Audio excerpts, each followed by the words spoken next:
فلاں جگہ سیل لگی ہے، آپ لوگ وہاں سے اپنی پسندیدہ چیز لے لیں. تو کہتے ہیں ہر رات اللہ رب العالمین اپنے بندوں کے انتظار میں وہ بیٹھا ہوتا ہے اور کہتا ہے کہ کوئی ہے جو مجھ سے مانگے تو میں اس کو عطا کروں، کوئی ہے جو مجھ سے کپڑے مانگے، کوئی ہے جو مجھ سے کھانا مانگے، کوئی ہے جو مجھ سے جو بھی دعا کرے تو میں اس کا سوال پورا کروں. تو اللہ کرے کہ ہم ان خوش نصیب لوگوں میں شامل ہوں کہ جو اللہ کی اس پکار پر لبیک کہنے والے ہوں. اور دوسرا یہ کہ اللہ نے خود فرمایا انا انزلناہ فی لیلۃ القدر وما ادراک ما لیلۃ القدر، کہ یہ جو لیلۃ القدر ہے ان سے پوچھا گیا حضور نبی کریم صلی اللہ علیہ وسلم سے کہ کب ہے، تو انہوں نے کہا وہ مجھے دکھا کے اور پھر بھلا دی گئی تاکہ لوگ اس کے لیے محنت کریں، مشقت کریں. ہر مہنگی چیز اور ہر قیمتی چیز وہ بغیر مشقت کے نہیں ملتی، تو اس کے لیے بھی کہا گیا کہ اس کو تلاش کرو. اور تلاش کیسے کرو؟ پورا رمضان میں تلاش کرو، رمضان کے آخری دنوں میں تلاش کرو، پھر آخری طاق راتوں میں تلاش کرو، اور پھر یہ جو 27ویں کے لیے اور پھر 29ویں جو چاند رات جو کہ ہم لوگ چوڑیوں میں اور کھانوں میں اور کچن میں اور بازاروں میں گنوا دیتے ہیں. میں سب اپنی بیٹیوں اور بہنوں سے اپیل کرتی ہوں کہ یہ بہت ہی زیادہ قیمتی جو گھڑیاں ہیں اس کو جانماز پہ گزاریں، اس کو اللہ رب العالمین کے قرب میں گزاریں. آپ کو جو چیز چاہیے وہ اللہ سے مانگیں. اور دیکھیں جو ابھی یہ جو پینڈیمک ہے، یہ جو کورونا کی وبا آئی ہوئی ہے، اس میں تو بہت زیادہ اللہ رب العالمین سے گڑ گڑا کر معافی مانگنے کی درخواست ہے. ایسے ہی ہے نا کہ جیسے ایک ماں اپنے بچے کو گھر سے نکال دیتی ہے کہ بس تم جاؤ اور مجھے تم نہیں ہو چاہیے، ایسے ہی کیا اللہ رب العالمین نے اپنے گھر کے دروازے بند کر دیے ہمارے لیے، ہمیں دھتکار دیا. تو اس بندے کا کیا ٹھکانہ ہوگا اس بچے کا جس کو اس کی ماں اس کے اپنے گھر سے نکال دیتی ہے؟ کیا اس سے نیند آتی ہے؟ کیا وہ بازاروں میں پھرتا ہے؟ کیا وہ بالکل بے خوف ہو کے زندگی گزارتے؟ نہیں، وہ جتن کرتا ہے کہ میں کسی طرح سے گھر میں دوبارہ انٹر ہو جاؤں. اور اللہ رب العالمین بھی میں کہتی ہوں وہ کتنی دیر اپنے بندوں کو اس طرح سے در بدر بھٹکائے گا. وہ بھی ہمارے انتظار میں ہے کہ میرے یہ بندے کیسے پلٹتے اور کب پلٹتے ہیں. تو ہمیں اللہ کو دیکھ کے پھر حضور نبی کریم صلی اللہ علیہ وسلم سے حضرت عائشہ نے پوچھا کہ جب مجھے شب قدر مل جائے تو میں کیا دعا کروں؟ آپ دیکھیں چھوٹی سی دعا، 6-7 الفاظ کی ایک چھوٹی سی دعا حضور نبی کریم صلی اللہ علیہ وسلم نے فرمائی کہ تم نا اے عائشہ یہ دعا مانگو. اور وہ کیا دعا ہے؟ اللہم انکا عفو کریم تحب العفو فاعف عنا یا غفور یا غفور یا غفور، کہ اے رب العالمین آپ معاف کرنے والے ہیں، معاف کرنا آپ کو پسند ہے، بس ہمیں معاف کر دیں. کسی ولی اللہ سے کسی نے پوچھا کہ معافی اور مغفرت میں فرق کیا ہے؟ تو کہا مغفرت یہ ہے کہ اللہ رب العالمین تم سے اس کا یعنی وہ تمہارے نام اعمال میں لکھا ہوا، اور اللہ رب العالمین تمہیں کہتے ہیں وہ اللہ بلائے گا اپنے بندے کو، اپنے کریم ہاتھ سے قریب کرے گا اور اس کے کان میں کہے گا کہ میرے بندے تم نے فلاں وقت یہ گناہ کیا تھا، اور انسان شرمندہ ہو کے کہے گا کہ ہاں رب میں نے کیا تھا. تو اللہ رب العالمین سے کہے کہ بس تم نے وہ فلاں وقت فلاں کا پردہ رکھا تھا، میں بھی آج تمہارا پردہ رکھتا ہوں اور تم سے اس کا حساب نہیں لیتا. یہ مغفرت ہے، یہ پردہ پوشی ہے کہ اللہ رب العالمین اس گناہ کو ہمیں بتا کے اور پھر اس کا حساب نہ لے اور معاف کر دے. لیکن عفو یہ ہے کہ اس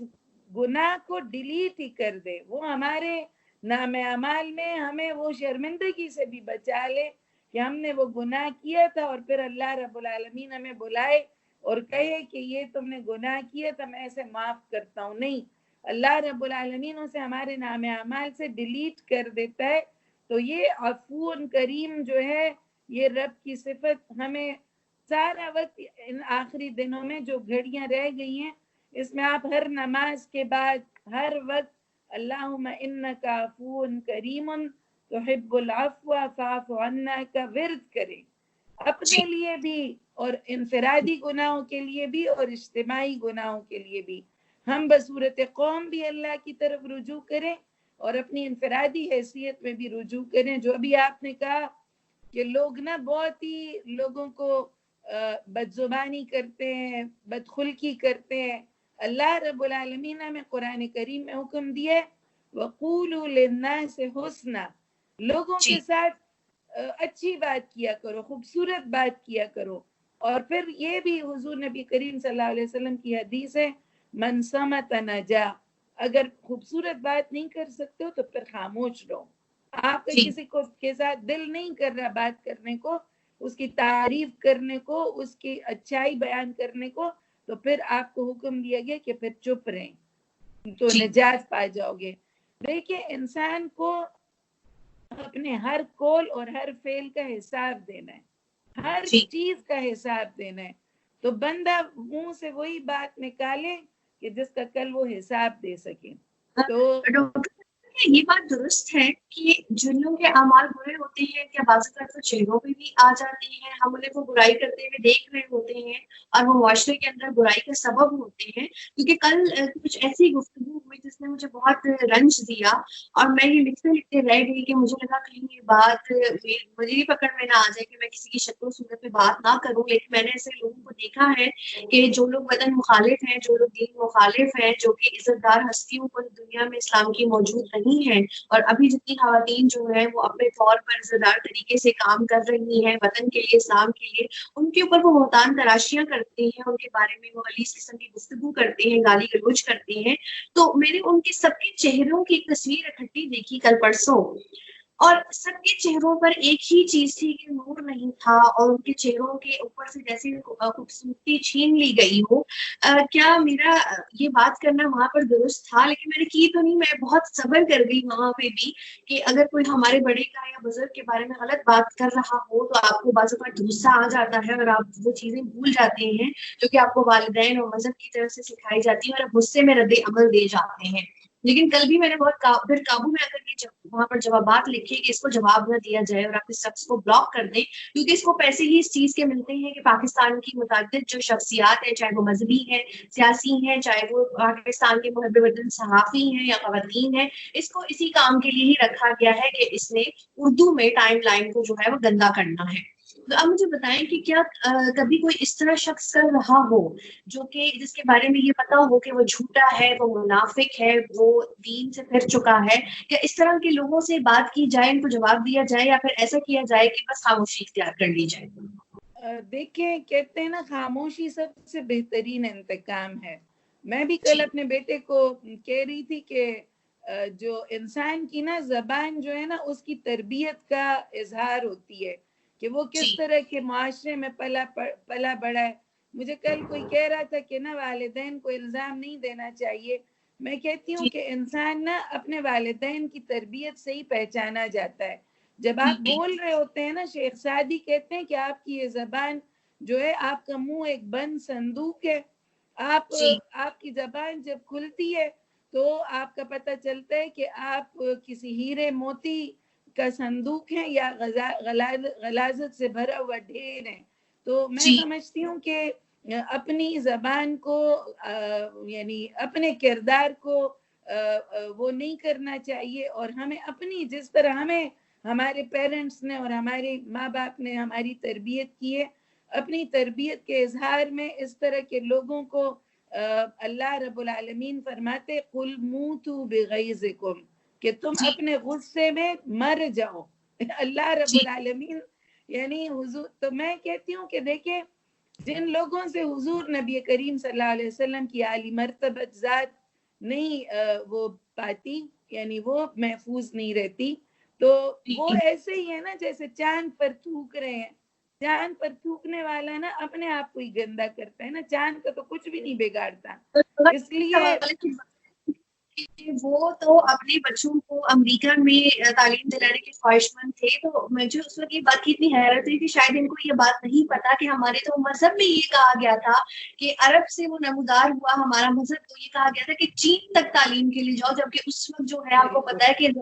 کہ ذرائع کتنے مشکل تھے، لیکن تعلیم کی کیا اہمیت ہے اس بات سے اس کا کتنا پتہ چلتا ہے۔ اور ہمارے تو مذہب میں کبھی یہ کہا ہی نہیں گیا کہ آپ نے عورتوں مردوں اور بچوں کو جو ہے وہ پڑھانا نہیں ہے۔ جویریہ، میں آپ کو یہ بھی بتاؤں نا، میرا ایک بھائی جو تھا وہ اپنی اسکالرشپ پر گیا ہوا تھا، اور وہ انہی غلیظ لوگوں کے اعتراضات کے جواب میں میرے اغا جان نے اسے بلایا، وہ 93 میں واپس آیا ہے، ٹھیک ہے، وہ 2-3 سال کے بعد وہ واپس آ گیا تھا، وہ اپنی ہارورڈ کی پڑھائی بیچ میں چھوڑ کر آیا ہے، اب اس کی ڈگری، یعنی وہ ہارورڈ کا MBA، وہ بہت باسٹن یونیورسٹی سے اس نے بہت امتیازی نمبروں میں اس نے اکنامکس کی ڈگری حاصل کی، اور پھر اسے ہارورڈ میں ایڈمیشن ملا، اور وہ بیچ میں ہی اپنا MBA چھوڑ کے واپس آ گیا، اپنی محنت پر گیا تھا، وہ ٹاپر تھا اسلامک یونیورسٹی کے اکنامکس ڈپارٹمنٹ کا، ہم 3 بہن بھائی ماشاءاللہ ہم نے یونیورسٹی ٹاپ کی ہے الحمدللہ، ہمیں ہمارے والدین نے دین بھی سکھایا اور دنیا بھی سکھائی الحمدللہ، اور میں سمجھتی ہوں، اور جویریہ میں بتانا نہیں چاہ رہی تھی لیکن میں اس کا ضرور تمہیں اظہار کروں گی کہ کل جب یہ سارا بد زبانی ہو رہی تھی میرے والد محترم کے بارے میں، تو میں بالکل ہی، میں نے درود شریف پڑھ کے، اور میں بس غمزدہ تو ہوئی، ظاہر ہے بیٹی کی حیثیت سے آپ کے والد کے لیے کوئی یعنی کوئی بھی بری بات کہے تو ایک بیٹی ہونے کے ناطے میں بہت زیادہ غمزدہ ہوئی، اور میں نے کبھی زندگی میں کسی کے لیے بد دعا نہیں کی، لیکن میرے دل سے افطاری کے وقت ان کے لیے بہت بد دعا نکلی، اور میں نے ویسے ہی بس ابو کے لیے دعا بھی بہت کی، اور وہ محمد کے لیے بھی بہت دعا کی کہ اللہ نے اسے جب میں نے سب سے پہلے تو میں نے قاسم حسین احمد صاحب کے لیے بہت دعا کی، اس لیے کیونکہ ان کی جو آل اولاد کا سلسلہ ہے، اس کی دین کی جو خدمات ہیں وہ ہمیں پتہ ہیں، اور انہیں نہیں پتا، جو کہ اپنے پیسے اور اسائلم کے لیے جو ہے آپ کو پتہ ہے غیر ملکیوں کے محتاج ہیں، اور انہیں صرف رکھا ہی اسی لیے، پالا ہی اسی لیے جاتا ہے کہ وہ معاشرے میں گندگی پھیلا سکے، اور ان کو اسی مشن کے لیے رکھا گیا ہے۔ تو اس وقت سب سے پہلے جب میں نے یہ دیکھا، تو کیونکہ میں تو اس طرح کے لوگوں کو بہت پہلے ہی بلاک کر چکی تھی، کیونکہ انہوں نے میرے خلاف سے بہت زیادہ کمپینز کی، اور بطور عورت میرے کردار متنازع کرنے کی کوشش کی، لیکن وہ متنازع اس لیے نہیں ہوا کہ میری عزت جو ہے وہ اللہ کے ہاتھ میں ہے، اور جتنی اللہ مجھے عزت دے رہا ہے الحمدللہ، میں جتنا اللہ کا شکر ادا کروں میں اس قابل نہیں ہوں کہ جتنا اللہ نے مجھے نوازا ہے، تو اس لیے ان کی ان باتوں سے مجھے اس لیے فرق نہیں پڑا، کیونکہ وہ عورت کو ایک آبجیکٹ کے طور پہ لیتے ہیں، وہ عورت کو ایک سمبل کے طور پہ لیتے ہیں، جو ورڈ میں ابھی یہاں یوز نہیں کر رہی، تو ان کے لیے عورت ایک کموڈٹی ہے، لیکن ہمارے لیے، ہمارے دین کے لیے جو ہے وہ عورت گھر کی ملکہ ہے، وہ پورا معاشرہ جو ہے، پورا خاندان وہ لے کے چلتی ہے، تو ہمیں ہمارے حقوق پتہ ہے، اور ہمیں وہ مل بھی رہے ہیں، تو اس طرح کی باتیں جو ہیں ہمیں وہ نہیں کرتی۔ میرے ایک یہ ٹولہ ہے پورا جسے میں نے بلاک کیا، جو کہ وطن مخالف اور دین مخالف ہے، ہر جویریہ شخص۔ میں تمہیں ایک واقعہ سنا رہی تھی، میں خوابوں اور ہمارے معاشرے میں، یعنی میرا ایسا گھر ہے کہ ہم یہ خواب اور ان کی چیزوں کے اوپر بہت زیادہ یقین نہیں کرتے، اور وہ حضور نبی کریم صلی اللہ علیہ وسلم چونکہ لمحہ موجود کے نبی تھے، عمل کے نبی تھے، اس لیے ہمارے گھر میں بالکل اس کا تذکرہ بھی نہیں ہوتا، اور وہ، لیکن میں عجیب سی ایک بات آپ کو بتانے لگی ہوں کہ میں جب بہت زیادہ یعنی ذرا دکھی ہو گئی ان کے ان بہت ہی اس طرح کے ٹویٹ سے، اور وہ تو رات کو ہمارے ابھی ایک سینیٹر فوت ہوئے، میرے غجان کے بڑے قریبی دوست تھے، ڈاکٹر مراد علی شاہ،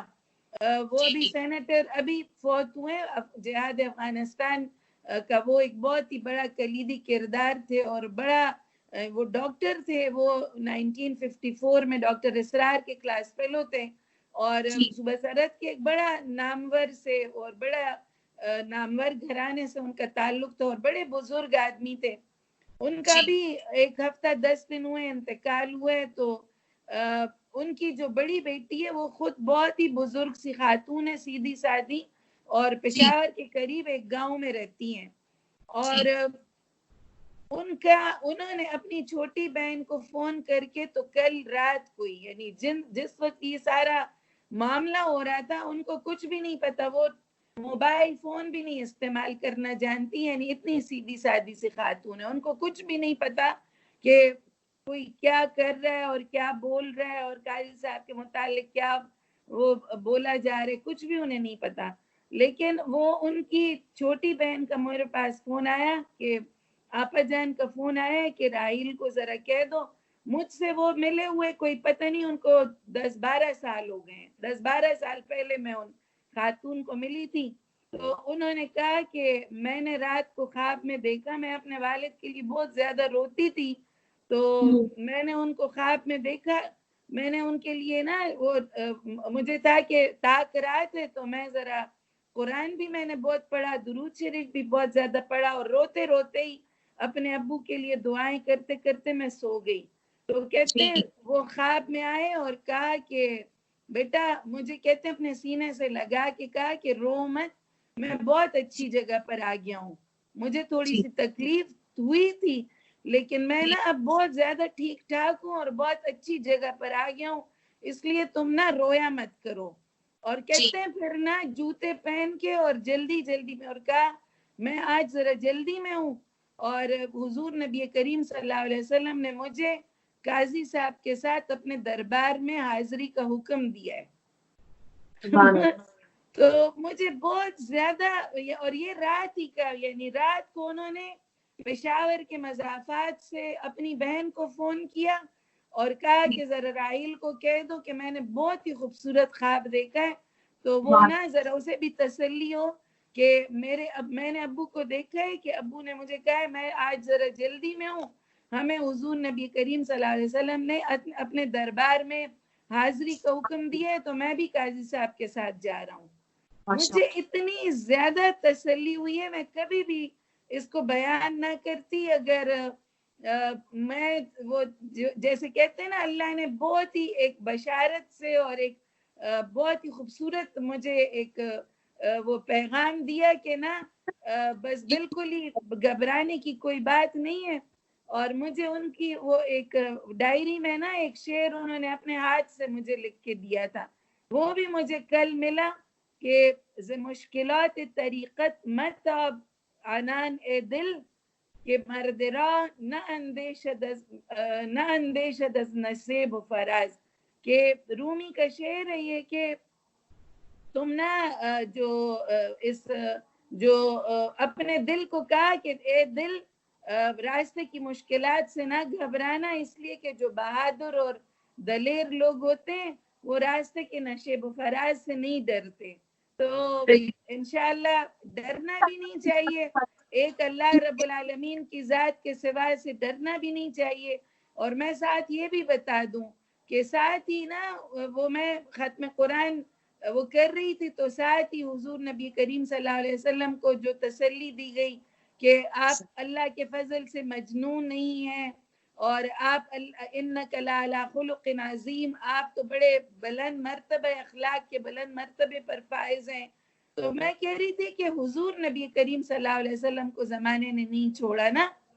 جو بھی حضور نبی کریم صلی اللہ علیہ وسلم کے راستے پر چلے گا تو ان کو ان ساری گھاٹیوں سے گزرنا ہوگا، شاد ابی طالب سے اور واقع عفق سے، اور یہ نکاح حضرت زینب کا جو طوفان، جب لوگوں کے پاس دلیل سے بات ختم ہو جاتی ہے نا تو پھر وہ یہ الزام تراشیاں شروع کر دیتے ہیں۔ ڈاکٹر صاحبہ، مولانا سمیع الحق کو شہید کیا گیا نا راولپنڈی میں، تو اسی شیطانی ٹولے نے یہ کیا کہ ان کی موت کو متنازع کرنے کے لیے انہوں نے ایک تصویر ساتھ جوڑ دی جائے وقوع کے ساتھ کہ وہاں شراب کی بوتلیں پڑی ہوئی تھیں۔ اب میں چونکہ صحافی ہوں، جب میں نے ان کے کمرے کی تصویریں غور سے دیکھی جہاں پہ ان کو، آپ کو پتہ ہے کہ وہ قرآن کی تفسیر مکمل کرتے ہوئے شہید ہوئے تھے، میں نے یہ دیکھا کہ ان کے کمرے میں قالین تھا اور جو انہوں نے شراب کی بوتلوں کی تصویر لگائی وہاں ٹائلس تھی۔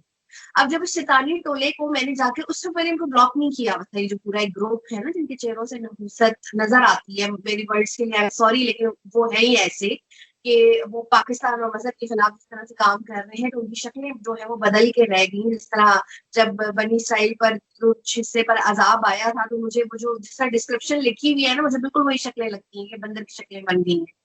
تو جب میں نے اوپر جا کر لکھا نا کہ یہ کمرہ اور ہے، اور یہ شاید آپ نے اپنے کمرے کی تصویریں لگا دی ہیں بوتلوں والی، ان کو وہ ٹویٹس ڈیلیٹ کرنے پڑے تھے. اور اس کے بعد سے انہوں نے میری اتنی کردار کشی کی، اتنی کردار، ہر دنیا کی غلیظ بات جتنی وہ میرے سے منسلک کر سکتے تھے کر دی، لیکن میں ان سے ڈرتی نہیں ہوں، نہ میں ان سے ڈروں گی، کیونکہ میں صرف اللہ سے ڈرتی ہوں. میرے کردار کی گواہی اور میری زندگی کی گواہی جو ہے وہ بطور مطلب قیامت کے روز وہ خود جو ہے وہ لوگ دے رہے ہوں گے ان کے ساتھ میں نے اس نے سلوک کیا، یا میں نے جو اپنے ملک کے لیے جو تھوڑا بہت جو دین کے لیے خدمت کی، مجھے اس پہ ہے فخر ہے، ناز ہے کہ اللہ مجھے اگر اسی استقامت پہ رکھے تو مجھے ضرور جو ہے وہ اچھے لوگوں کے ساتھ جگہ ملے گی. تو میں ان کے اس پروپیگنڈے سے نہیں ڈرتی. اور کل بھی یہی ہوا کہ میں نے محمد بھائی کو یہی کہا کہ یہ غلاظت کا ڈھیر ہے، اور اس ڈھیر میں ہم پتھر نہیں ماریں گے، ہم ان کو اتنا سا بھی رپلائی نہیں کریں گے، کیونکہ ان کو پیسے اس بات کے ملتے ہیں کہ انہوں نے پاکستان کی مشہور ہستیوں کو جو ہے وہ متنازع کرنا ہوتا ہے. ان کے حوالے سے ہر کسی کے بارے میں غلط بات لکھیں گے، ان کی ہر چیز غلط ہے، ہر چیز جھوٹ ہے،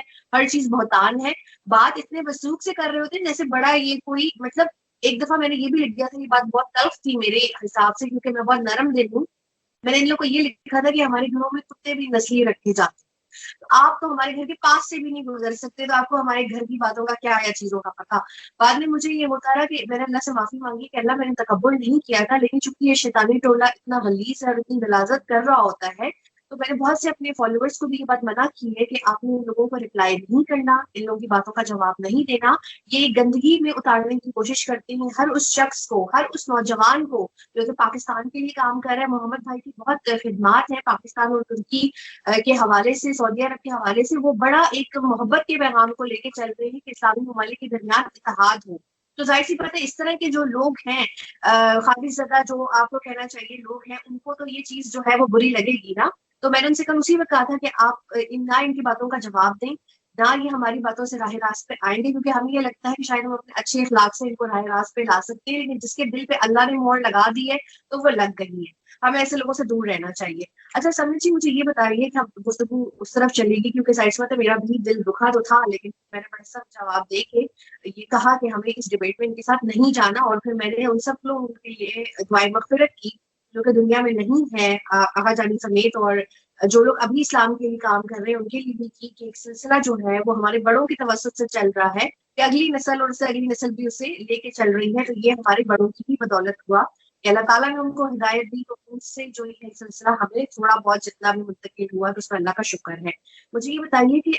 کام چل رہی ہیں لیکن ہمیں آفس سے سچ بہت چھٹی نہیں ہے. کوئی ہمیں چھوٹے چھوٹے اذکار بتائیے کہ ہم لوگ وہ کرتے رہیں کہ ہم جو کام ہمارا ورک پلیس پہ بھی ہوتا ہے، جس وقت ہم آفس کے کام کر رہے ہیں، دنیا داری چل رہی ہے اور آپ کو پتہ ہے گھر چل رہے ہیں اس سے، تو اس ٹائم پر ہم لوگ کیا اذکار کر سکتے ہیں؟ دیکھیں ایک تو نا ایک 2 رکعت ضرور نماز کے لیے ضرور نکالیں. فرض نماز تو ہے ہی ہے، لیکن اس کے علاوہ بھی نفل بھی پڑھیں، تراویح بھی ان طاق راتوں میں ضروری اس کا اہتمام کریں. لیکن جو اذکار ہیں اس میں سب سے جو میں نے آپ کو بتایا کہ یہ دعا چلتے پھرتے سارا وقت کیا کریں. اللہم انکا عفو کریم تحب العفو فاعف عنی یا غفور یا غفور یا غفور. یہ چھوٹی سی دعا سامنے لکھ کے لگا دیں. ان آخری عشرے کی جو یہ دعا ہے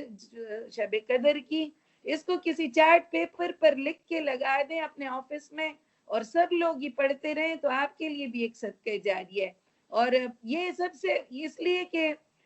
مجھے یہ اس لیے بات اچھی لگتی ہے کہ حضرت عائشہ رضی اللہ تعالیٰ عنہ نے خاص طور سے پوچھا کہ مجھے اگر شب قدر مل جائے تو میں دعا کیا مانگوں، میں مانگوں کیا چیز؟ تو اللہ سے نا معافی کی درخواست ہمیں آج کل بڑی ضرورت ہے. یہ جو قوموں کے اخلاق ایک دن میں تو نہیں نا بگڑتے، اس میں ایک بڑی یعنی لوگوں کا بگاڑ جو ہے یہ ایک اس حد تک پہنچ جاتا ہے کہ پھر وہ قلم سے بھی نکلتا ہے، وہ منہ سے بھی نکلتا ہے. تو اس کے لیے نا معافی اللہ کی طرف واپس پلٹنے، ان لوگوں کے لیے بھی ہدایت کی دعا کریں، اللہ تعالیٰ ان کو ہدایت دے. اور اگر ہدایت ان کے نصیب میں نہیں ہے تو اللہ تعالیٰ پھر انہیں